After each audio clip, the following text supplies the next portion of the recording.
देखिए, तेजस्वी यादव कभी मुख्यमंत्री नहीं रहा। क्वालिफिकेशन बताती है तो मुख्यमंत्री लायक कभी काबिल भी नहीं है। हाल ही में लोकनाथ स्वीट हाउस की बेटी का हत्या कर दिया गया, अभी भी आप ही की सरकार है। माँ बाप 15 साल बिहार को लूटने का काम किया है और बाढ़ के कटाव से अपने पूरे विधानसभा को बचाया है। लालू यादव थे तब से और आज तक वही सिलसिला चल। आज कोई भी शहर का व्यवसायी 1 रुपया नहीं बता सकता कि हाँ किसी को भी रंगदारी के नाम पे 1 पैसा भी दिया जाता है। पहले आपने देखा होगा 90 के दशक में कैसे लोग रंगदारी देते थे। रोड पे बैठे हैं दरी बिछा के उस एलिवेटेड कॉरिडोर के लिए। 20 सालों में गुंडा राज खत्म किया।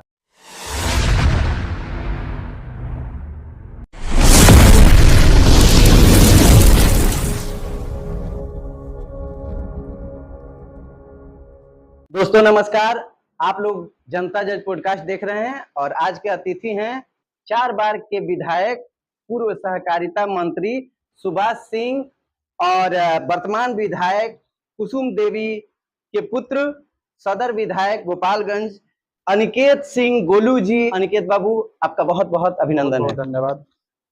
कैसे हैं आप? बहुत बढ़िया। जनता जानना चाहती है कि 20 साल से आपके घर या आपके परिवार में विधायक पद रहा है जी। 20 सालों में आपने नया क्या किया? 20 सालों में गुंडा राज खत्म किया है। 20 सालों में लगभग गंडक और बाढ़ के कटाव से अपने पूरे विधानसभा को बचाया है। 20 सालों में हमने रंगदारी नाम का शब्द पूरे विधानसभा से खत्म किया है। 20 सालों में हमने वसूली जो भी होता था जिले में पूरा खत्म हो गया है। इतना ये सब ये पॉजिटिव काम है, ये हमारे आने से ये सब पॉसिबल हुआ है। नहीं तो पहले आपने देखा होगा 90 के दशक में कैसे लोग रंगदारी देते थे, महीना की वसूली होती थी। आज कोई भी शहर का व्यवसायी 1 रुपया नहीं बता सकता कि हाँ किसी को भी रंगदारी के नाम पे 1 पैसा भी दिया जाता है। ये हम लोगों ने 20 साल में शांतिपूर्ण माहौल कायम किया है। ये मेरे पिताजी का समझिए तो बहुत बड़ी मेहनत भी है। और सबसे बड़ा तो प्रश्न था कि पहले जंगल राज से लोग तबाह था, आज जंगल राज का नामो निशान खत्म हो गया है। जंगल राज का नामो निशान खत्म हो गया। जंगल राज यानी कि 2005 से पहले जब लालू जी का सरकार था 2005 तक। तो फिर ये बताया जाए, जंगल राज यानी कि पूरी तरह से तबाही, परेशान लोग रहा करते थे। ऐसे में इस समय जगह जगह लोग परेशान रह रहे हैं। हाल ही में लोकनाथ स्वीट हाउस की बेटी का हत्या कर दिया गया, अभी भी आप ही की सरकार है।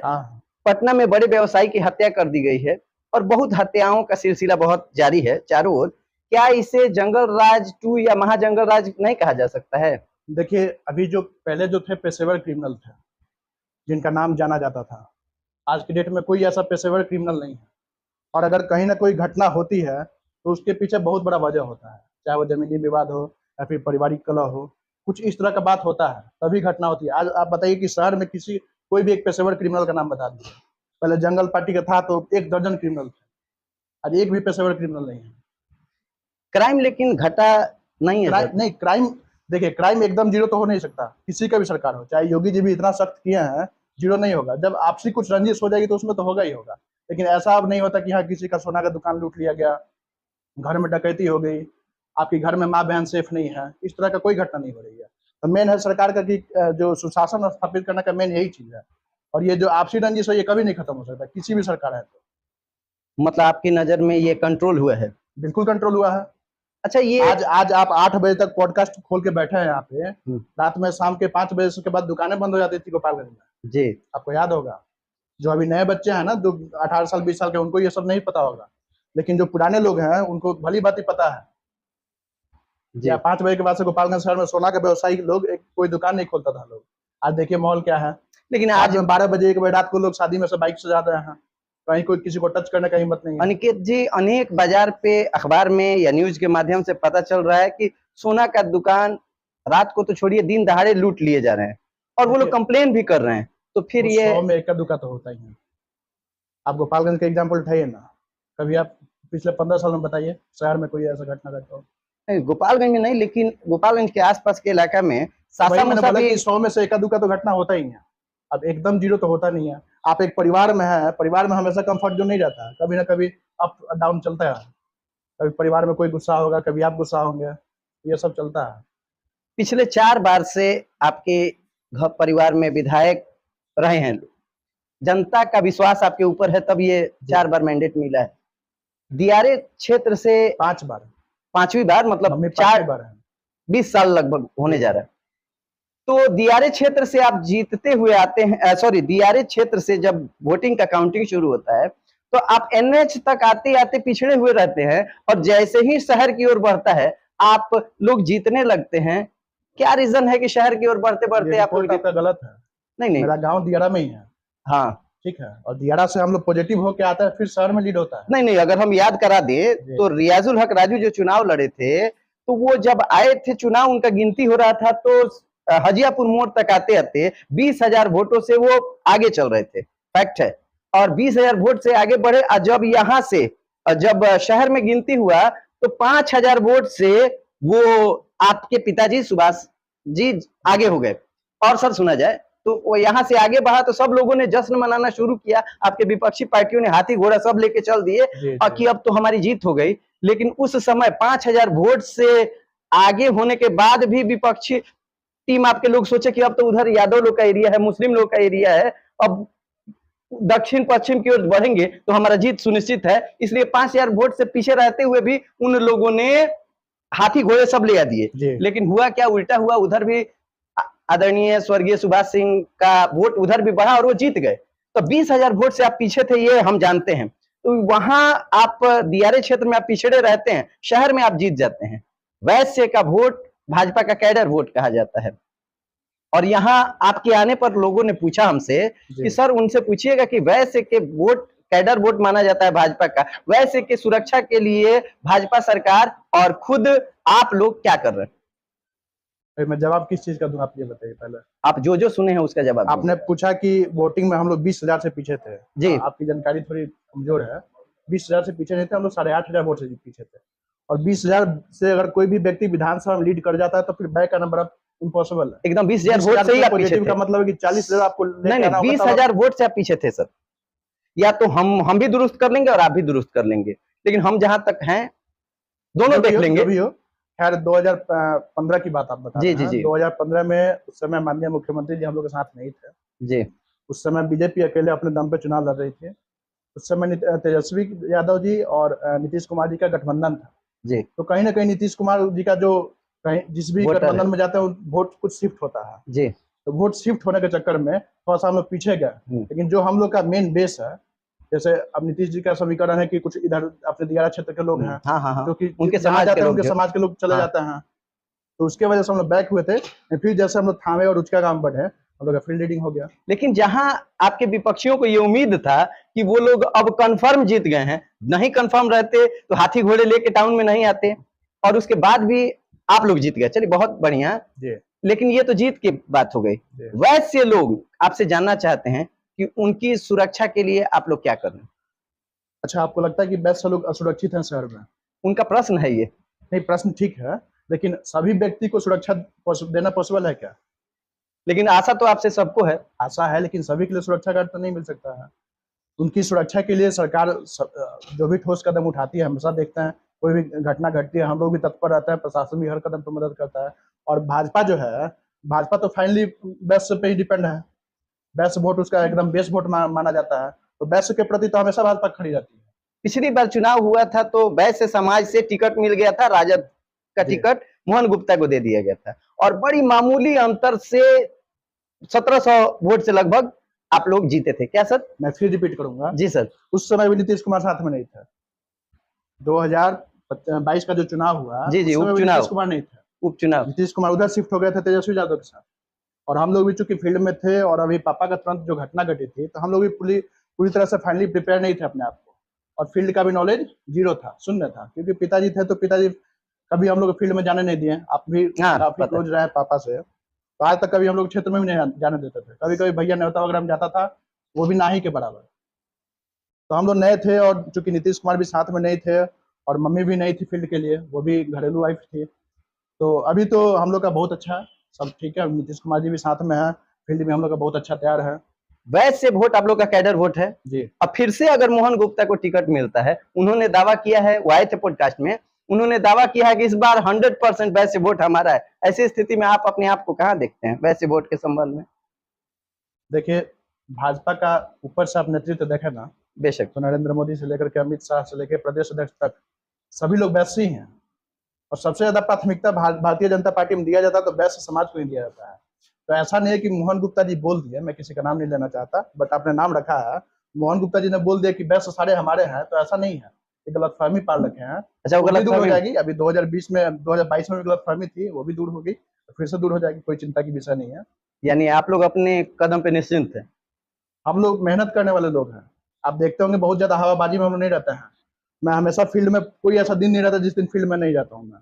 तो फील्ड में हम लोग मेहनत करते हैं, मेहनत पे मुझे पूरा भरोसा है, लोगों का प्यार है, पापा के प्रति भी है, मम्मी के भी, सब लोग बहुत आशीर्वाद देते हैं आपके मुझे। प्रति भी प्रेम है, तब तो कुसुमा आंटी को मतलब सारी जनता ने एकदम प्रेम पूर्वक ये उठा सब लिया। पापा का आशीर्वाद है, जिसके वजह आज से सब आपके लोग। आने पर हमें प्रश्न मिला, किसी ने, दुखियारी बाप ने प्रश्न किया कि सर उनसे ये प्रश्न कीजिएगा कि मैं एक पिता हूँ, जी मैं बात कर रहा हूँ लोकनाथ स्वीट हाउस के मालिक सुरेंद्र जी का।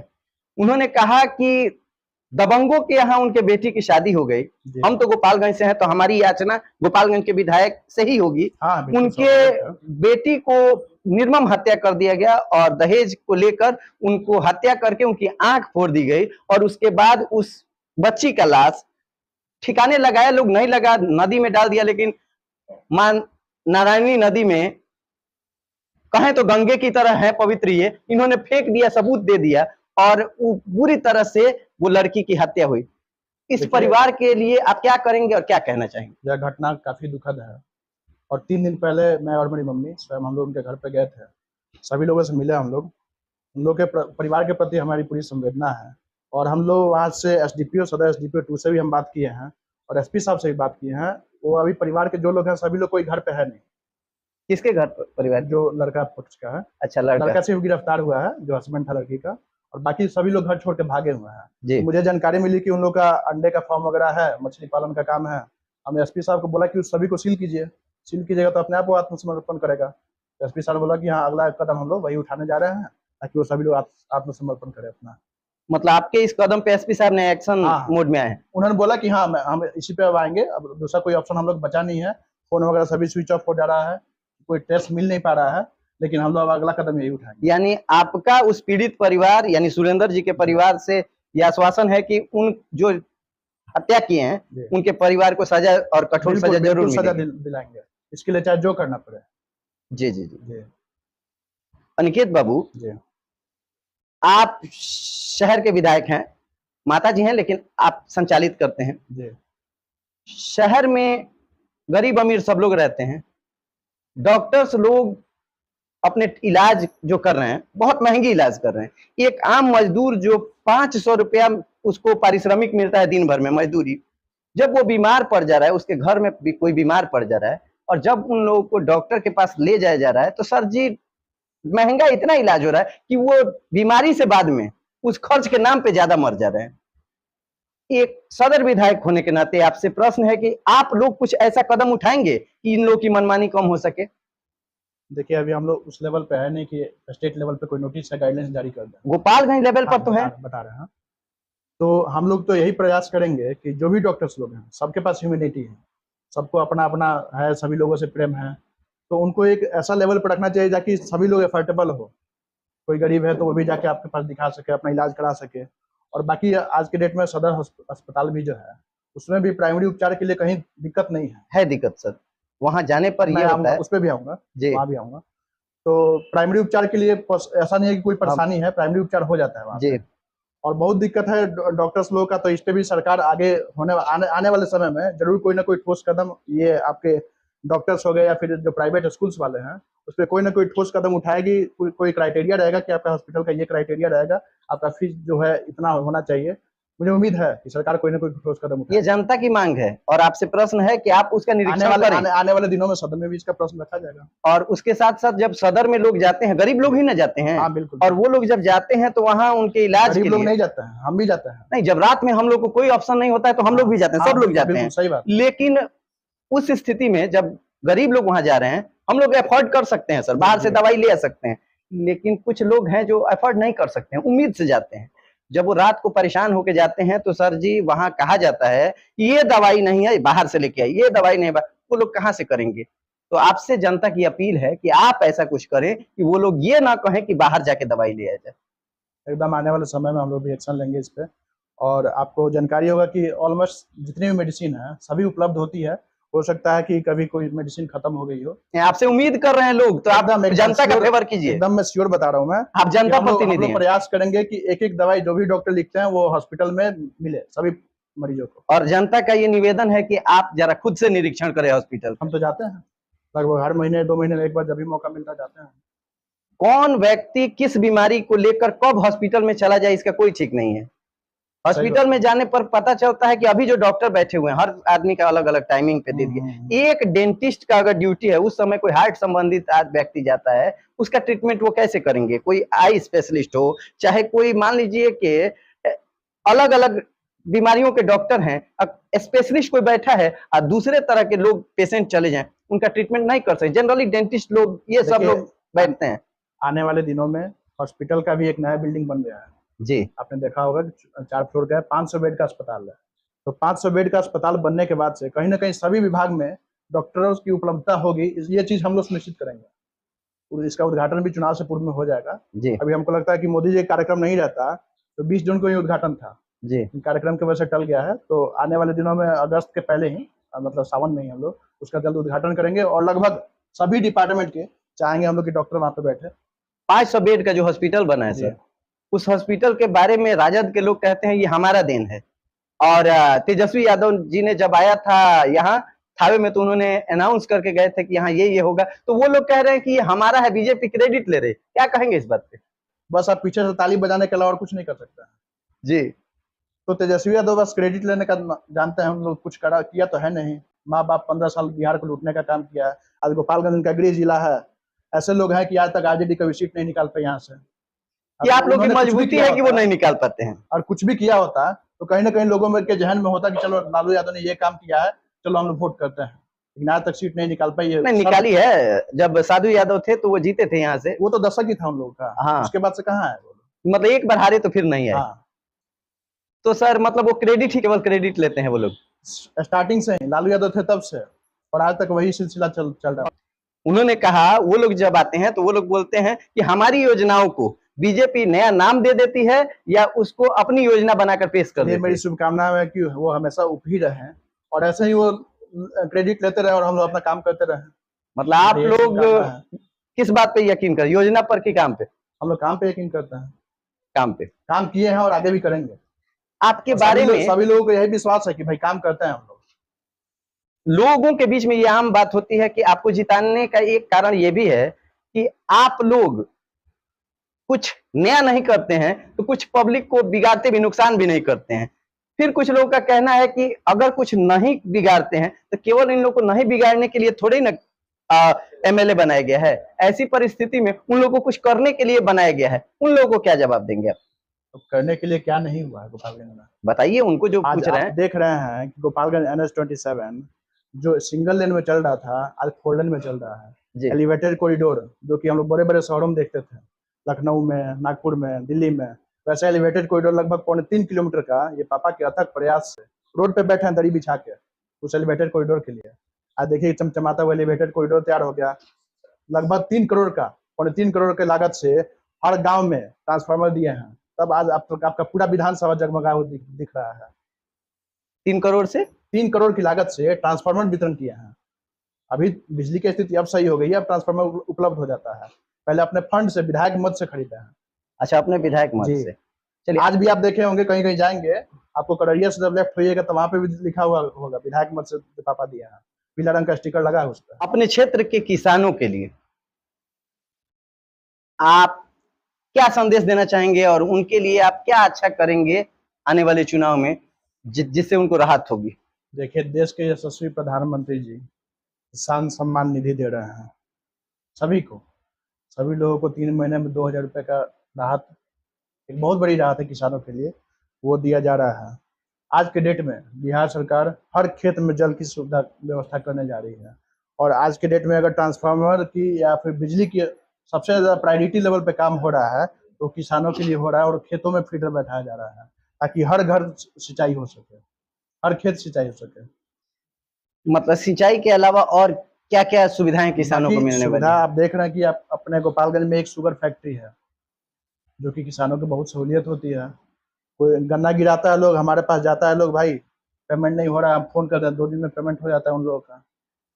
इतनी सुविधाएं दे रही है सरकार, मतलब आपकी सरकार लगी हुई है एकदम किसानों लगी को हुई है। लेके। आप कब शादी करने वाले हैं? बहुत जल्द आप लोग को इनवाइट करेंगे। अरे भाई 25 का चुनाव हो जाए उसके बाद। मतलब चुनाव ही बाधा पड़े हुए है? नहीं ऐसा कुछ नहीं है, बस एक टारगेट है। एक यंग आदमी के बारात जाने के लिए बहुत लोग उत्साहित हैं, तो मतलब चुनाव पहले जीतना बाद में शादी करना है?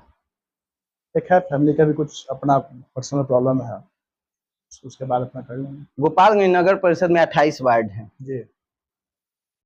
जानना चाहते हैं लोग कि 28 वार्डों के लिए आपके विधायक मद से क्या क्या किया गया है? 20 साल का बताऊं या फिर पिछले 2.5 साल का बताऊं? आप दोनों बता सकते हैं। देखिए 20 साल में तो कंपेयर कीजिएगा तो 100-200 नहीं, लगभग 1000 सड़कें बनी होंगी, और मतलब 1000 में इंक्लूड है नाली भी। जी ठीक है, तो इसकी सूची लेके बैठूंगा तो बहुत लंबी सूची हो चलिए जाएगी। ठीक। और आपको मैं बता दे रहा हूँ कि 2.5-3 साल का जो भी मेरे मम्मी का कार्यकाल होगा उसका मैं पूरा किताब छपवाने आता हूँ, और इसका पूरा रिपोर्ट रहेगा, कौन से वार्ड में कितने का काम हुआ है, कौन से पंचायत में कितने का काम हुआ है, किस टोले में क्या बना है, टोटल डिटेल होगा उसका, ये पूरा किताब छपाऊंगा मैं उसका। ठीक, मतलब उनके जो भी उपलब्धियां हाँ, रही जो भी उनका किताब विधायक छपेगा। मद का जितना खर्चा हुआ वो कहाँ हुआ, सभी लोगों को जानकारी होनी चाहिए। अच्छा, जो स्ट्रीट लाइट जल रहे हैं क्या वो आपके मद से हैं? नहीं, जो भी लाइट बड़ी वाली जो लाइट लगी है वो एमपी साहब की मद से है, हम लोग के मद में लाइट है ही नहीं। अच्छा अच्छा अच्छा। हॉस्पिटल में जो एक लगा हुआ है जी जी जी। वो मेरे पिताजी का देना है, वो शायद 2005 का ही है, पहली विधायकी का ही है, और आज भी एज इट इज है, आज भी जल रहा है वो। जी। अच्छा, प्रशांत किशोर चुनाव में आए हैं। जी। प्रशांत किशोर के आने से आपके समीकरण में किस प्रकार चेंजिंग हो सकता है? कोई चेंज नहीं होगा। वो आपको किस प्रकार डैमेज कर रहे हैं? अब कहते हैं ना कि 5 किलो दूध में 1 दाना चीनी डाल दो, अच्छा वही अच्छा, बात है। यानी कि वो नहीं के बराबर है? नहीं के बराबर है। वो तो कह रहे हैं उन्हें हर समुदाय का वोट, क्योंकि पहली बार कोई जाति धर्म से अभी उठकर बात अभी कर रहा है। अभी उपचुनाव हुआ था, उनको शायद अंदाजा लग गया होगा, पहले तो अब उनको हाँ उपचुनाव हाँ मिल हाँ, गया है। सब जगह हार गए। अभी फिल्म आपकी 25 में नवंबर में रिलीज हो जाएगी, पता चल जाएगा कितने सीटों पे क्या उनकी औकात है, तो सामने आ जाएगा। मतलब आपकी नजर में प्रशांत किशोर कुछ नहीं, कहीं नहीं जीरो है? है, जीरो है, कहीं नहीं है? कहीं नहीं है। ठीक, पीके हमारे लिए कोई वो नहीं है, आपके लिए पीके मुद्दा ही नहीं है? बिल्कुल मुद्दा नहीं है। और वो कह रहे हैं कि आपको सबसे ज्यादा प्रॉब्लम उन्हीं से है। कहने के लिए तो कौन क्या कहता है, उस पर हम लोग क्या जाए। तेजस्वी यादव पेंशन योजना के तहत वृद्धा पेंशन को वो जब 1500 रुपया देने के लिए कहे तो आपकी एनडीए सरकार ने उसे 1100 रुपया दे के उसे किया। क्या आप तेजस्वी की बातों का नकल नहीं कर रहे हैं? देखिए तेजस्वी यादव कभी मुख्यमंत्री नहीं रहा है, नहीं रहे, लेकिन उन्होंने प्रॉमिस किया। क्वालिफिकेशन बताती है तो मुख्यमंत्री लायक कभी काबिल भी नहीं है। ठीक है, तो जब आप कैलकुलेशन कीजिएगा 1500 रुपए के हिसाब से, और बुजुर्गों की संख्या कितनी है अपने प्रदेश में, तो कैलकुलेशन उनको भी करने भी नहीं आएगा मेरे ख्याल से। तो कहीं ना कहीं अच्छा। उनके आईएएस अधिकारी लोग होंगे, वही कैलकुलेट करके बता देंगे साहब ये आंकड़ा आ रहा है, उनको बिल्कुल भी ज्ञान नहीं है। और हमारे प्रदेश में जो हम लोग कहते हैं वो लोग करते हैं। आज हमने लागू कर दिया तो प्रदेश में हमारी सरकार बनेगी तो लागू रहेगा, हर हाल में रहेगा, उसमें कहीं आगे पीछे होने वाला सवाल नहीं है।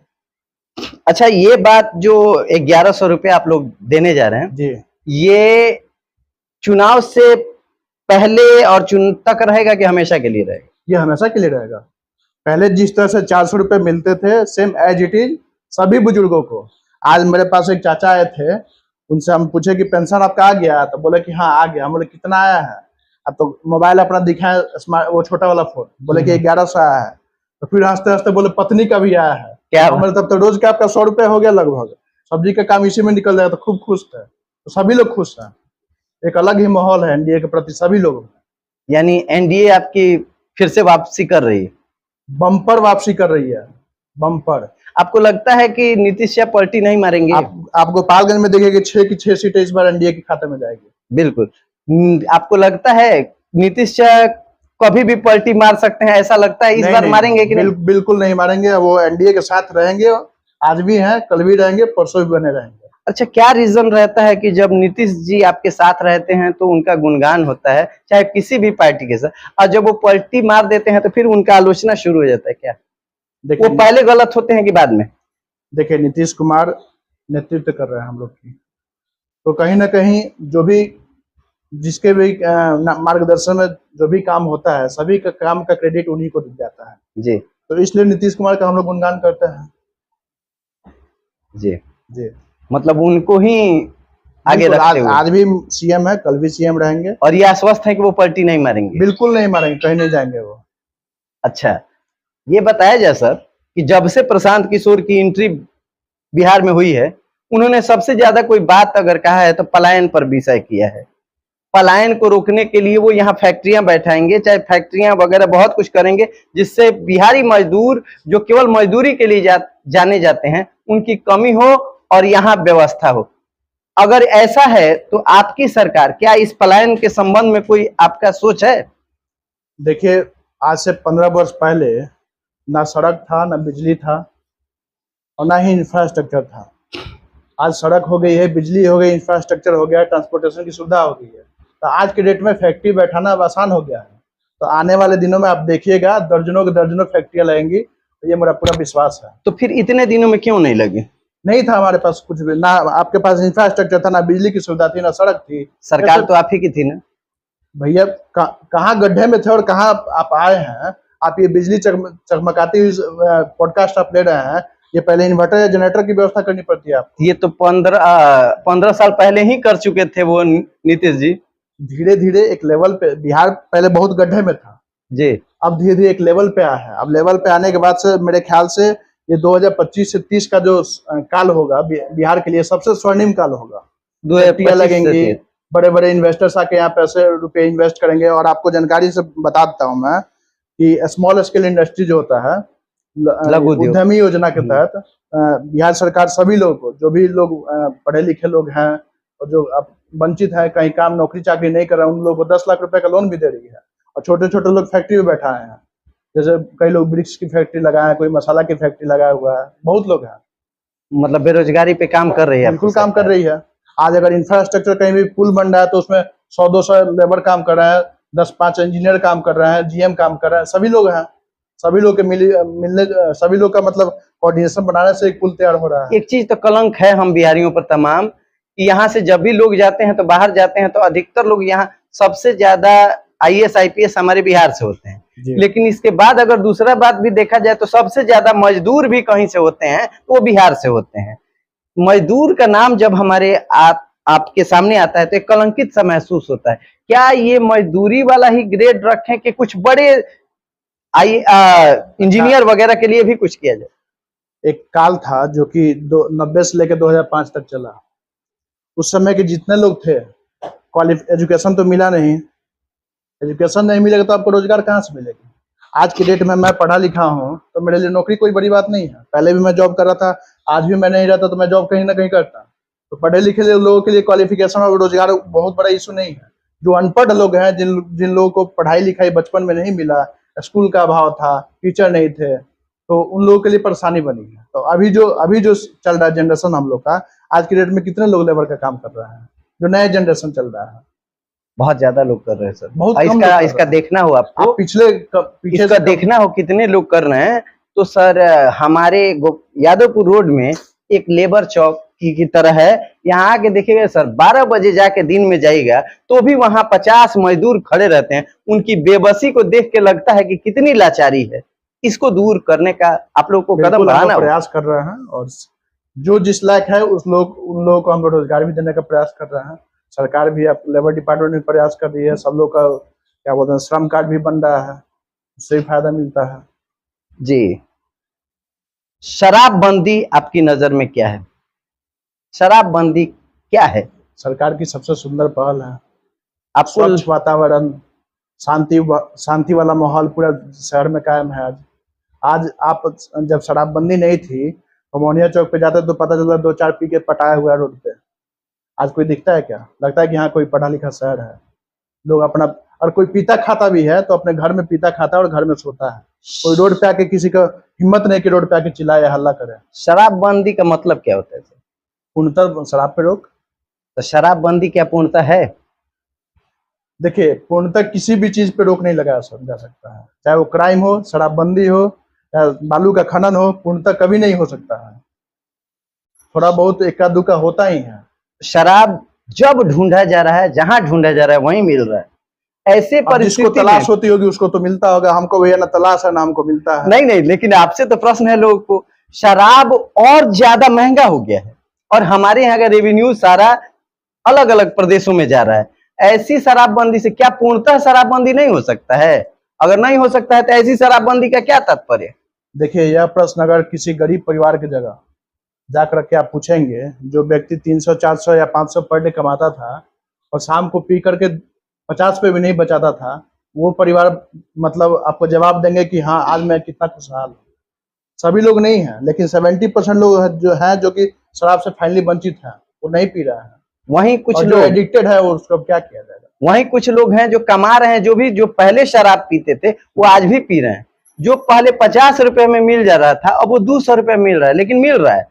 अब ऐसी परिस्थिति में कमा के वहीं दे रहे हैं, पहले तो फिर भी कुछ लेके जाते थे। तो या तो पूर्णतः बंद हो या फिर अब ऐसे कुछ लोग हैं, अब उसका क्या उपाय है। सरकार भी लगी है, सरकार सख्त कानून लगाई ही है, और वैसे लोग पकड़ाते हैं तो जेल भी होता है उनको। सबसे ज्यादा सरकार तो इसी काम में इन्वॉल्व है कि कहाँ शराबबंदी। न्यूज देखिए तो केवल न्यूज पे शराब इतना यहाँ पकड़ाया, इतना यहाँ पर, अगर है नहीं तो पकड़ाया कहाँ पकड़ाया से? तो इसका मतलब प्रशासन एक्टिव है। शराबबंदी पूर्णतः नहीं है, क्योंकि जहां भी न्यूज देखिए तो केवल यही मिल रहा है कि यहाँ इतने शराब पकड़े गए, 500 पेटी, कितना भी पकड़ा गया। तो पकड़ा गया इसका मतलब चल रहा है शराब, तो ऐसा इंडिकेट हो रहा है कि शराब पूरी तरह से बंदी नहीं है। तो आप अभी सरकार में हैं, आपसे सवाल का जवाब लिया जाएगा, तो आप विधानसभा में आप लोग क्वेश्चन तो करेंगे ना नीतीश जी के संपर्क में। आप लोग कहिए या तो पूर्णतः शराब बंदी हो या फिर शराब चालू हो। इस देखिए, पर आने वाले दिनों में हो सकता है कि अभी जो कानून है उसको और सख्त किया जाए, जी जी जी, ताकि लोगों को हिम्मत नहीं हो सके कि हाँ हम दारू लेके आए फिर दारू पिए। अभी जो कानून है उससे और सख्त कार्रवाई हो, लोगों पे जो भी गिरफ्तार होता है या फिर पीते हुए पकड़ा जाता है, तो इससे कहीं ना कहीं एक बड़ा रोक लगेगा, पूर्णतः शराबबंदी को सफल की तरफ ये जाएगा। तब जाएगा। जी बिल्कुल तो ऐसा जाएगा। कदम आप लोग विधानसभा में भी अपनी बातें उठाइए। बिल्कुल बिल्कुल। अनिकेत जी, आपसे अब एक आपका घरेलू प्रश्न है, जी वो ये कि आपके पिताजी स्वर्गीय सुभाष सिंह जी पूर्व सहकारिता मंत्री रहे, उनका एक बहुत फ्रेश, एक स्वच्छ छवि रहा है। कभी भी किसी भी मामले में वो लिप्त नहीं पाए गए, हमेशा उनकी, सब लोगों ने उनकी प्रशंसा ही किया, उनका शिकायत करने वाला नहीं है। ऐसे में क्या आप ऐसा कोशिश नहीं करेंगे कि उनके लिए एक सुंदर सी प्रतिमा शहर में कहीं स्थापित की जाए? देखिए, इसके लिए हम लोगों ने जगह चिन्हित कर लिया है। ये जो ब्लॉक मोड़ का एरिया है वहाँ पे हम लोगों ने प्रयास किया है, एक नगर परिषद से हम लोगों ने बोला भी है, लेकिन इसके लिए कैबिनेट से अप्रूवल लेना होता है। जी जी जी। तो पापा का जो दाह संस्कार भी हुआ था वो राजकीय सम्मान के साथ हुआ था। तो राजकीय सम्मान के साथ किसी व्यक्ति का दाह संस्कार होता है तो ये सरकार के पास एक बार चला जाएगा तो वो पास हो जाएगा, उसमें कहीं इशू नहीं होगी। तो हम लोग मुख्यमंत्री से समय मांगे हैं और अभी आने वाले दिनों में मिलेंगे भी, तो इसकी बात रखेंगे और 100% वो लगेगा। लगेगा? बिल्कुल लगेगा। और हम लोगों ने जगह का चयन कर लिया है। चयन करने से एक क्वेश्चन और आता है सर। जी किसी का आरोप था कि आप लोग भी चयनित करके जगहों पर विकास का काम कर रहे हैं, इसमें कितनी सत्यता है? जीरो। जीरो। किसी ने कहा कि अपने लोगों के एरिया में विशेष रूप से वहां विकास का काम चल रहा है, बाकी जगहों पे वहां ध्यान नहीं दिया जाता। इसकी क्या सत्यता है, आप पब्लिक को बताएं प्लीज। पूरा गोपालगंज विधानसभा हमारा अपना परिवार है जी। कोई अपना नहीं है, कोई पराया नहीं है। आप मेरे ऑफिस पे आके बैठिएगा तो आपके समाज के लोग भी मेरे पास आते हैं और भी अन्य समाज के भी लोग आते हैं। तो आज तक किसी को ये चीज फील नहीं हुआ कि हम दूसरे समाज के हैं तो हमारा काम नहीं हो पा रहा है, या फिर हम कोई बोल रहे हैं कि रोड बनवा दिए तो नहीं बनवा रहे हैं। ऐसा कभी भी भेदभाव हमारे यहाँ नहीं होता। बात समाज की नहीं, क्षेत्र की हो रही है। क्षेत्र की बता रहा हूँ मैं जी। ये समाज मतलब इसमें सत्यता है कि नहीं? बिल्कुल नहीं है, जीरो है। तो जो लोग ये प्रश्न कर रहे थे कि क्षेत्र देख के ये लोग विकास का काम कर रहे हैं, तो इनका स्पष्ट खंडन है कि ऐसा नहीं है। देख लीजिए, कोई ऐसा पंचायत नहीं है, कोई ऐसा टोला नहीं है, कोई ऐसा वार्ड पार्षद, सॉरी वार्ड नहीं है जहाँ पे काम नहीं हुआ होगा 20 साल में। अगर इस बार आप जी फिर से जीतते हैं, सबसे पहला कार्य आपका क्या होगा? देखिए, कार्य कभी खत्म नहीं होता है। पहला कार्य क्या होगा? बता रहा हूँ। कार्य तो देखिए, अभी यूनिवर्सिटी की मांग है। सभी लोगों का, जो भी यूथ लोग हैं मेरे पास काफ़ी आते हैं, तो सभी का मांग है कि यूनिवर्सिटी गोपालगंज में होना चाहिए। और मेडिकल कॉलेज का तो अभी चुनाव से पहले हम लोग काम लगवा देंगे। तो एक यूनिवर्सिटी का भी हम लोग मुख्यमंत्री जी से मांग करेंगे और मुझे उम्मीद है कि हम लोग इसमें सफल होंगे। यूनिवर्सिटी की मांग तो है, लेकिन यूनिवर्सिटी खुलना शायद इतना आसान नहीं। प्रयास करेंगे। यूनिवर्सिटी मान लीजिए कि इधर छपरा के अलावा दूसरा है कहाँ? जेपी के अलावा, वो भी जेपी रेगुलर चलता नहीं है। यहाँ के बच्चे सारे पलायन कर रहे हैं यूपी में। खुद बच्चियां यहाँ हैं जो कि 3 साल का कोर्स यहाँ 5 साल में संभव होता है। 3 साल का कोर्स, अब तो इसका नाम भी रख दिया गया है पंचवर्षीय योजना। ग्रेजुएशन यानी कि पंचवर्षीय योजना, ये भी एक बहुत बड़ी समस्या है। इसके तहत भी बहुत सारे लोग यूपी की ओर पलायन कर रहे हैं। इस पर भी आप लोग फोकस करें। आने वाले दिनों में मुझे उम्मीद है कि बहुत जल्द हम लोग रेगुलर जो सेमेस्टर वाइज एग्जाम होता है, सेमेस्टर वाइज एग्जाम होंगे। और हमारे पॉडकास्ट पे आए जी, और बहुत अच्छा जवाब दिया। जो लोग जनता जानना चाहती थी, उनकी सारे प्रश्न जो थे उनका आपने बहुत बेहतर तरीके से जवाब दिया।